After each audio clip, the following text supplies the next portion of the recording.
Good morning. So today I'm going to be talking about a movie that did a really good job at making me feel really nervous for an hour, and that's the movie Shiva Baby. So Shiva Baby is a 2021 movie starring Rachel Sennot as Danielle, a Jewish girl who finds herself trapped at a Shiva with her ex-girlfriend, her sugar daddy, his wife, their baby, and all of her lies kind of start to catch up to her at this one moment.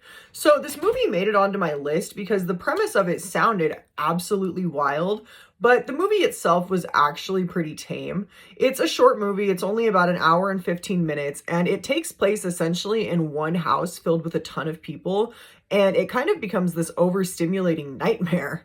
So first things first, I'm not Jewish and I don't know much about that, but I actually found the movie quite relatable simply because of how suffocating it can be to be around a ton of like family and family friends that you kind of know but don't know particularly well.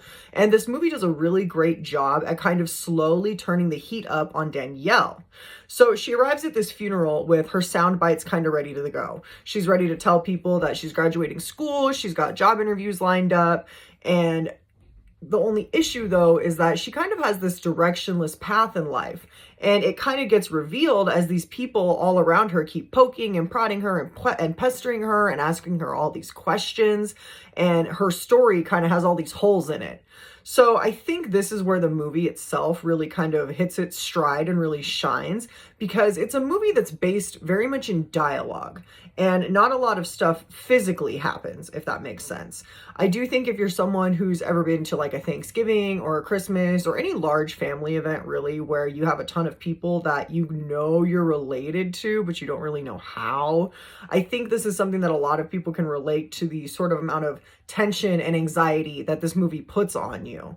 All of these people keep questioning Danielle, they keep talking to her, and it kind of slowly builds this pressure up and up and up until she cracks and she can't take it anymore. And that's something that I know for a fact I've felt when I've been around like a ton of people, and it's like I just want all the questions to stop and I just want to exist.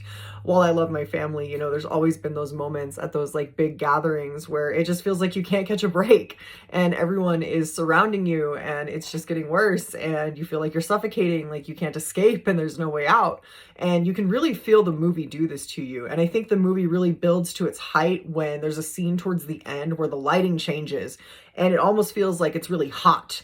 Like all the lighting's kind of warm and it feels like you're in this hot room and you're like kind of tearing at your clothes because you can't get cool. And everyone's faces are zoomed in and they're all in Danielle's face. And all of a sudden you feel like you're being questioned too. And you're feeling just as stressed out as Danielle is. And I think for that point there is where the movie does a really great job at displaying and kind of pushing the envelopes with not only everyone else's emotions, but Danielle's and us as the viewer.